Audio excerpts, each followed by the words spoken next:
Hi, everyone, and welcome back to NeuroAlchemy, a neurosynergy podcast where we explore the meeting place between science and soul, and where healing becomes a multi-dimensional journey of becoming. I'm your host, Dr. Sarah Young.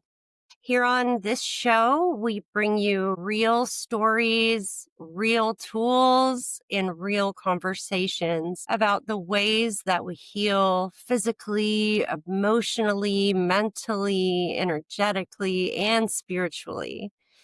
And whether you're brand new to this world or you're deeply familiar, we always define every term like you're hearing it for the very first time.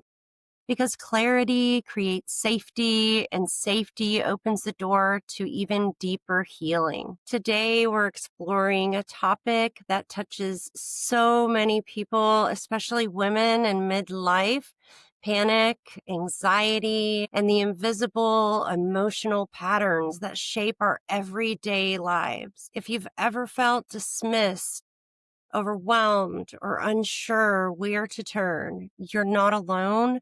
This is the conversation for you. Today, my guest is Grier Cooper. She is a writer, a teacher, and a guide who's personally navigated panic attacks since early childhood. After years of trying everything from acupuncture and nutrition to therapy and traditional medical routes, and still not finding lasting relief, she developed a nervous system informed, mindset based approach to help others understand the unique root causes and reclaim clarity, confidence, and calm. Her process focuses on identifying individualized triggers, guiding people through a flexible 5-step protocol to interrupt panic and help them develop the inner safety that's needed to prevent future attacks. Her work aligns beautifully with the multidimensional whole person approach that we honor here at NeuroAlchemy. Grier, welcome to the show. Thank you, Dr. Sarah. It's wonderful to be here with you and our listeners today.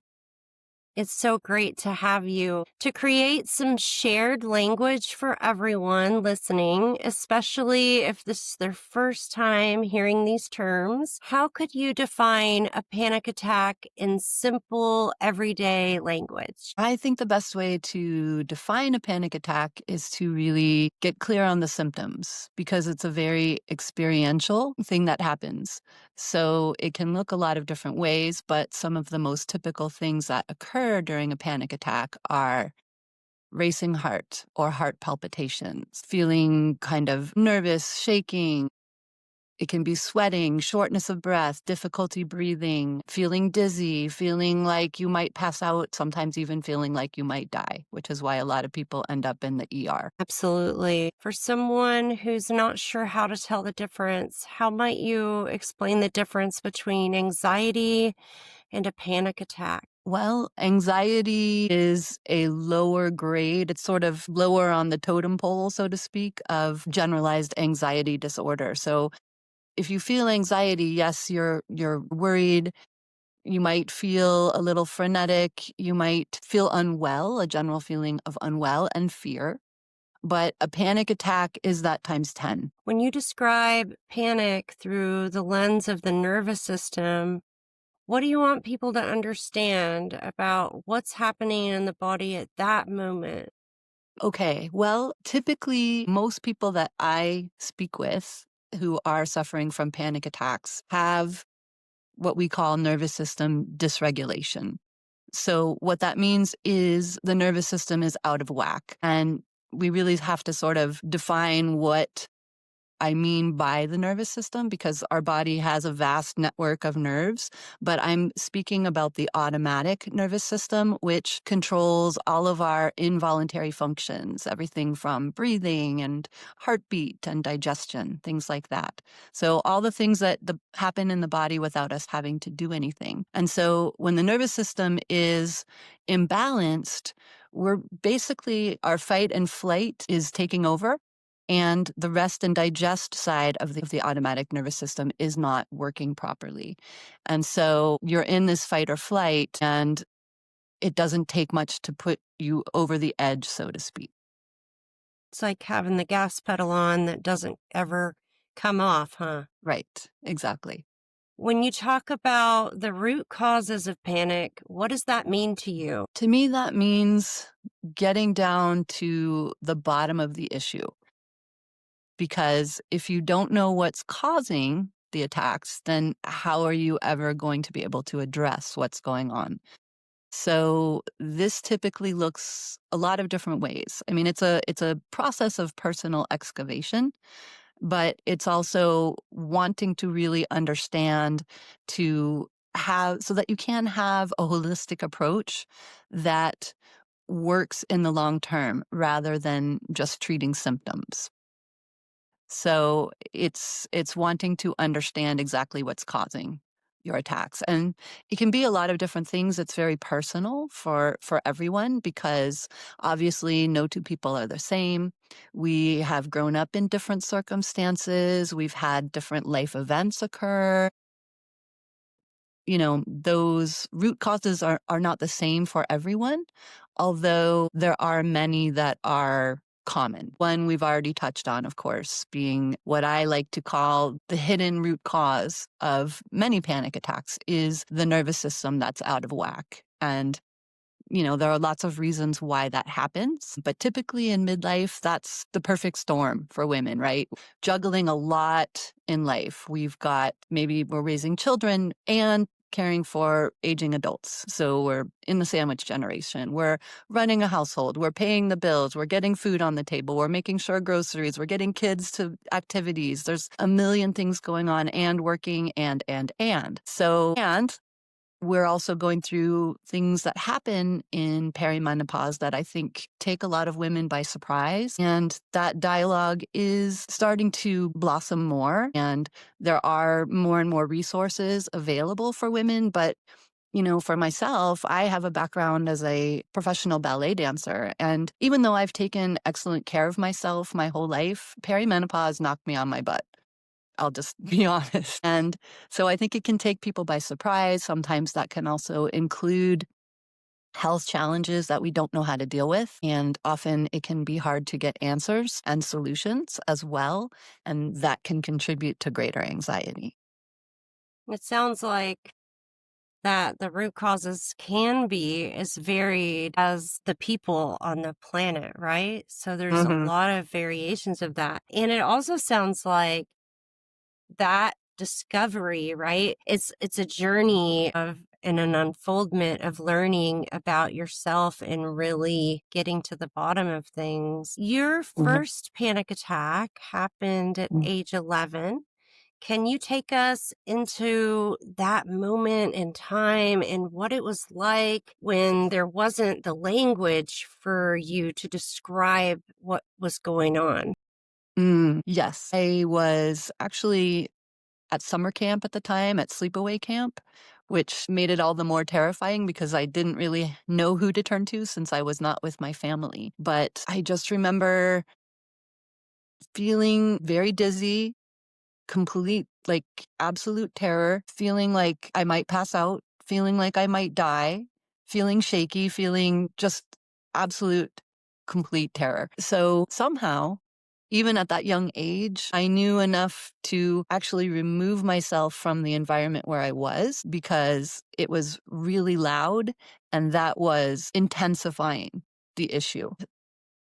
So I took myself outside and eventually that attack subsided. But unfortunately, at that age, I didn't have the language to describe what was happening to me. And adults in my life either didn't listen or couldn't listen, and it became something that I had to learn to manage. I also want to say that this topic is near and dear to me. I know that when I was in high school, principal had a paper bag in his office that he kept in his drawer Mhm, because I had a lot of panic attacks. So I'm quite familiar. It is terrifying. It literally can make you feel like you're dying, exactly uh-huh, like you were mhm, describing it earlier.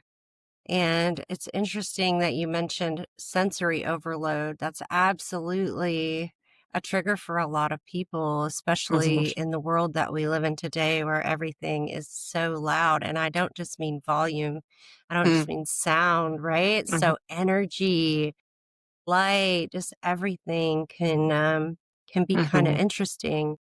Many listeners have walked a similar road and they've tried the therapies, they've been to the providers, the approaches, and some of them are still feeling stuck. What did that season teach you about yourself and what you actually needed? Well, I'm glad you asked that question. I've personally found that what you already touched on, any healing journey is a personal journey. And so the first step is really to take agency for yourself and find out what works and what doesn't. And unfortunately, I had to go through many different trial and error scenarios to find what did work. I found that even trusted experts didn't always have the answers. And that was frustrating sometimes, and also kind of left me in a situation where I felt very alone with it. But I knew I couldn't keep living the way that I was living. And so that exploration became a search that I continued until I found the right tools. Unfortunately, a lot of experts come from the approach of just treating symptoms rather than taking a holistic approach that does uncover the root cause, that does give you the tools to empower yourself to walk back and attack when one is happening. There's not always even information about how to care for yourself and what's going on. So yeah, taking responsibility, being persistent, and also I think a lot of people have lost hope. They don't believe that they can be cured. They don't believe that panic attacks can stop happening. That's a myth that's been circulating around the world. I see that in a lot of support groups. So having hope that you can come out the other side, because people have. I personally have now lived without them for over a decade, and so it is possible. Absolutely. I love what you said about, taking agency of yourself, being your own advocate. And we're we're different, every one of us is different. And it sounds like this path really created a a piece of resilience in you and it created a lot of strength that I'm seeing. So, I think it's so important that we acknowledge those things about ourselves and we Mm, acknowledge our growth. And for me and for my path, and you can speak to this too, but there's something to be said for having the willingness to be open to other possibilities, right? To be open to things being different. And sometimes change can be scary, Greer, right? I mean, especially if it's, yeah, if it's something new and you're like, I don't know if that's real or not. Sometimes humans like to stick with what's familiar. So a lot of the time being open to the possibility of something else can be huge. You've shared that panic almost always has those multiple contributing factors. mhm. What are some of the hidden or overlooked pieces that you often see? Well, we've touched on one of them already, which Hmm. is the nervous system. A lot of women are living in a state of perpetual busyness and not allowing themselves the time and space to rest and recharge and replenish. And so it becomes a situation of diminishing returns. So lack of self-care definitely is another one. And the third is really, I mean, panic attacks are something that is occurring inside. And so that means that it's in your inner world. And so we need to shine a spotlight on what it is that's going on inside that is contributing to that. A lot of people get stuck in mental habits that don't support them. This can look like feeling fearful about the future. What if thinking, often conjuring up worst case scenarios, worrying about others, things like that. Women are natural nurturers, so I see that happening a lot with mothers, obsessing about the past, and also, judgment, blame, self criticism, things like that. So I like to look at it this way: the way that our minds operate are fall into two categories: those types of thoughts that are serving our highest good and those that aren't. So a lot of this becomes a personal exploration about, well, wait a minute, what's going on inside that's keeping me in this state? Yeah, I would say that in my experience, we're kind of not taught to tune in, right? To our bodies, to our minds. We're kind of conditioned, if you will, to be outer, outer, outer. We're also quick to judge ourselves and not want to confront those things because we place judgment on them as being possibly bad or negative, right?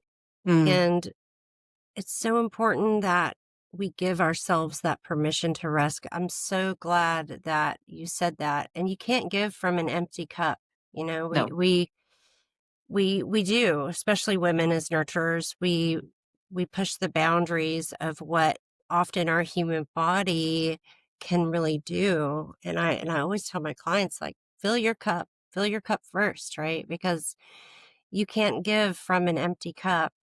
You take a very individualized approach with your clients. What patterns or clues are you looking for when you're mapping someone's panic profile? Well, I always begin with an in depth assessment of various factors, including lifestyle choices, things like: what time do you go to bed? What time do you wake up? Do you keep that same routine throughout the week? What does your caffeine consumption look like? How much exercise do you get? How much fresh air do you get? All that sort of thing. So there's that aspect. But then the others are, we look at discovering their root cause. So, one thing that I have people do initially is a practice where they set an alert on their phones 3 times throughout the day: morning, midday, and evening. And when that alert goes off, to just sit, close your eyes, and just notice what's going on in your inner world. Ask yourself questions like, you know, what am I thinking about right now? Is it helping me or harming me? And is there a better feeling thought I could practice instead? And to journal that, because over time, you can begin to recognize patterns of mental habits. So that is one. We also obviously go through the protocol to walk back a panic attack. And then I share different tools to empower women so that they're able to gain the confidence and clarity to prevent future attacks, to really strengthen what you touched on before: your inner strength, your inner resilience, so that you are able to manage stressful situations. You're able to keep that centered, calm groundedness so that you can be that confident woman that you know that you were born to be. She's just been overwhelmed, and we can't see our blind spots, right? So having somebody who's able to shine a light on them for you and lead you through processes that help you discover what those are for yourself. And then make the necessary adjustments so that you're able to sustain that calm and confidence. Absolutely. And I think that when you're an individual experiencing life, and this just goes for everything, everywhere, right? When you're in your own body, sometimes you can't see all the parts, right? You can't see the forest for the trees. And Mhm. so that's where it sounds like you really benefit your clients, is that you can shine a light on that path that they might not be seeing, and doing so with compassion. Mm. Can you walk us through your 5-step protocol for interrupting a panic attack? And as you go, feel free to define any terms that might come up that would be new for our listeners. Yeah, of course. I like to keep things really simple, so hopefully I won't have to explain too much. And of course, I can touch on what the steps are. I can't really go completely in depth for every single technique, but the first step obviously is awareness. So that is something that we begin with in my panic free formula program to help people to build awareness so that you notice sooner when you're starting to feel off so that you can take steps to correct that. Awareness is step number 1.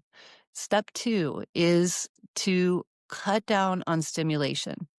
Because as we've already discussed, for many people, they're living in a state where their nervous system is just to the point of almost being overwhelmed all the time. And so you're very reactive. And so it doesn't take much sometimes to put you over the edge into a panic attack. And so if one is starting to happen, one of the quickest ways to do that is to go to a quiet environment and remove yourself from noise and whatever kind of activity is going around. The third step is to turn your awareness inside.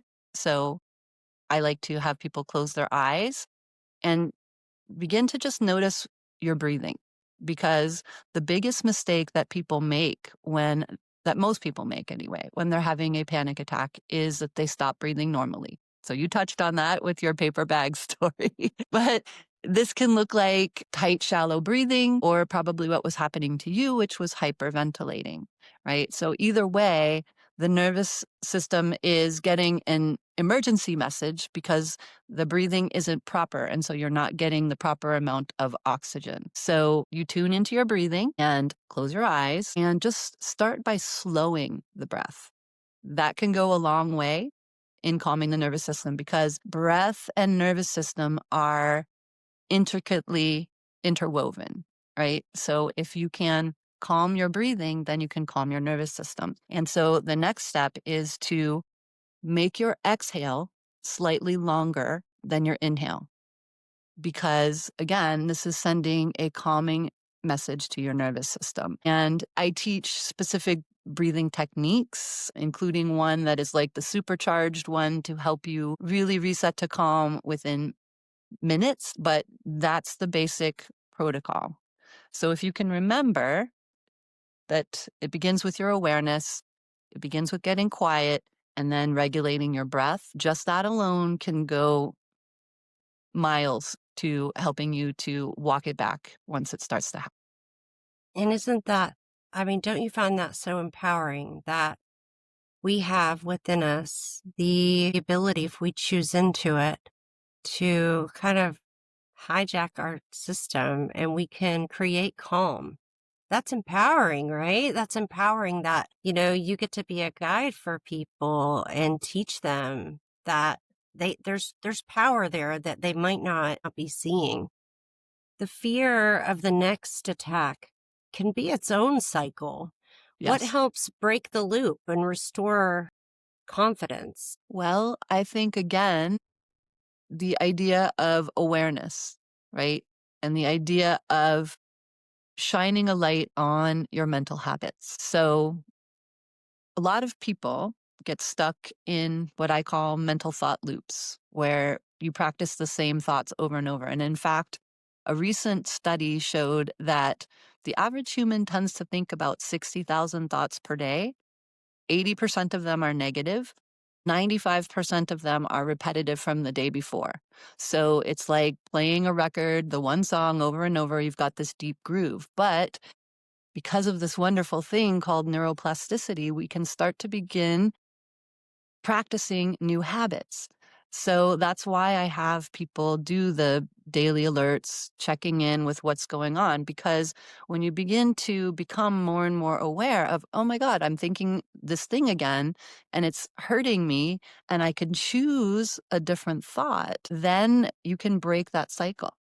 So it becomes two-pronged approach of awareness of what's going on internally and then building new habits. Yeah, I think that's a key, practicing regularly, even when you're not in the state of everything is too much, right? So that you practice enough so that when the moment comes that you need that tool, you're so accustomed to using it that it's not as difficult to find it. Mhm, You've mentioned so many, this next question, you've mentioned so many already. mhm, I like to use the answer to this question as somewhat of a challenge for our listeners over the next week. okay. So I'm just telling you that because I know there's a few things that you might have already said. But Mhm, what are a couple grounding practices that people mhm, can use today to feel safer and more regulated in their own body? And the idea is mhm. we really want our listeners to do this every day for the next week if they can. Right, right. Well, yes. The one that I already mentioned, just the 3 daily alerts, is, I think, the biggest one. That's what I have everyone start with, just because we're building awareness of what's going on internally. And through building that awareness, you can begin to shift those habits. So do the thing. Don't just take my word for it. Try it for yourself and do it. And it requires the perseverance and the discipline to do it. So set the alert for morning, afternoon, and evening. Sit and get quiet and ask yourself those questions. What is my mind doing right now? Is this helping me or hurting me? And what would I like to think about instead? And so over time, you also build more and more inner strength and willpower because you are making a conscious choice to think differently. And when you think differently, that's when things begin to change. So that's tool number one. Tool number two is what I like to call the 4-6 breathing technique.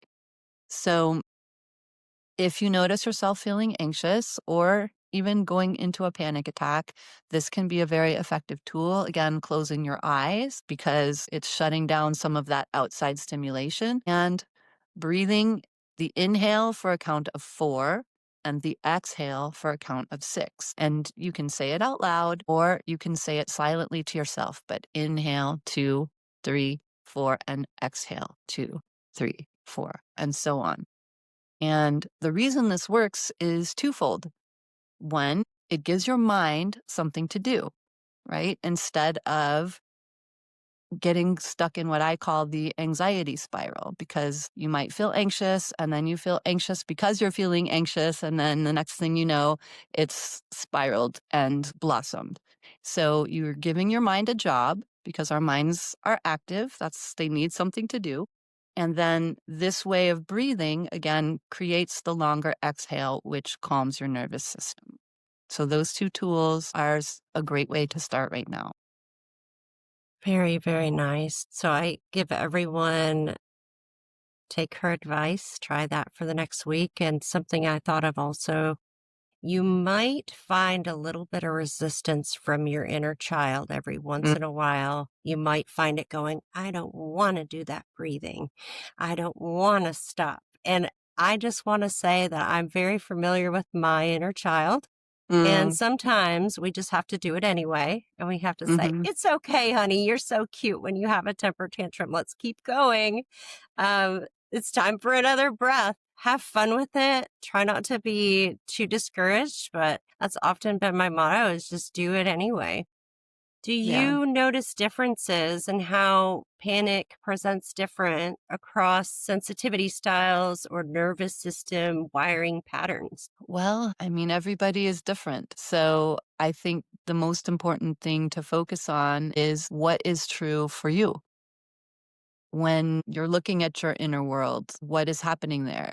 What are the experiences that you've had in life that might have contributed to some of the anxiety that you are experiencing? So, no one, two people are alike. And that's why a personalized approach and really making it a personal exploration, a personal excavation, and keeping track of it.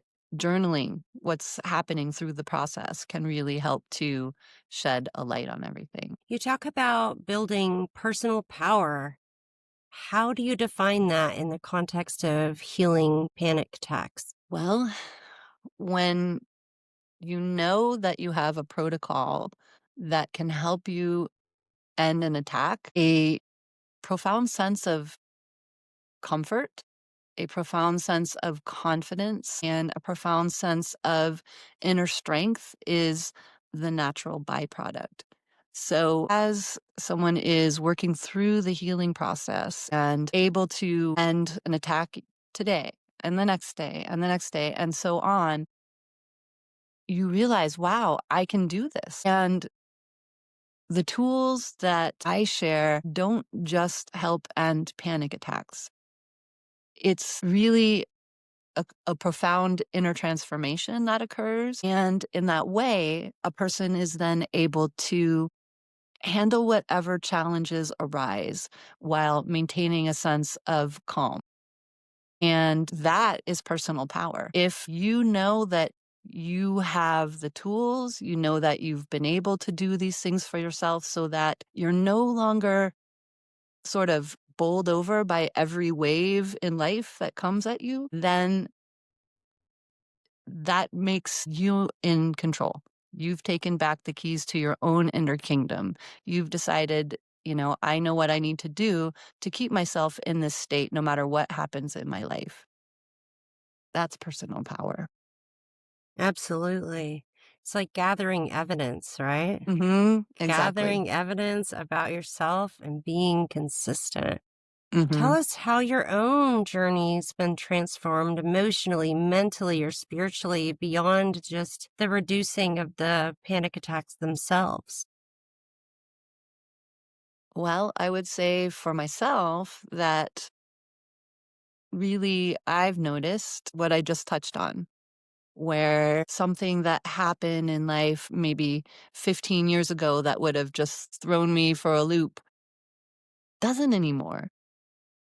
And there have been some really big things that have happened since I came out the other side of having panic attacks. We've lived through the COVID years. My last parent passed away a few years ago. My daughter moved out of the house. My two in laws got sick and at end of life simultaneously. So there have been some really, really big things that have happened. But I've noticed, you know what? I'm okay. I'm okay no matter what happens. And that is maybe the pinnacle of what anybody would want to be able to reach for themselves, because I think that's what we're all striving for, is the sense that we're okay. For someone listening who feels ashamed or alone or afraid of their own anxiety, what would you want them to hear right now? I would want them to know that there is hope, not to lose hope, and not to be afraid to ask for help or support. And there are lots of different resources, of course, but sometimes when you're going through something difficult, whether it's a panic attack or anything else, there can be this sense that you're sort of living in a big fishbowl where you're on the inside and everybody else is on the outside and you're separate and nobody can understand. And we've all been through difficulties. And so I would say that hopefully there's someone in your life that you can talk to, because holding it all by yourself is can be overwhelming and isolating. So don't isolate, reach out. Understand that, just because people aren't going through it themselves doesn't mean that they don't want to help, doesn't mean that they don't want to support. And really also look for ways where maybe you can even start to help others, because that's one of the quickest ways I know to sort of get out of the mental prison of panic and anxiety is through connection and through feeling of use. And so there's a very satisfying sense that comes from offering a hand to others. Absolutely. Grier, thank you for being here today and for bringing such a compassionate, grounded perspective to this conversation. Your story is a powerful reminder that what feels overwhelming or isolating can also be a doorway into clarity and inner strength when we understand the deeper patterns underneath. For anyone listening who wants to learn more about Grier's work or explore her approach, I'll be including her links in our episode's show notes. And if you're navigating your own journey with anxiety, overwhelm, or complex health patterns, please know this. You're not alone and you don't have to piece it together by yourself. Thank you for tuning in today. Everyone, take a breath, take a moment, and I'll see you in the next episode of NeuroAlchemy. Bye, everyone.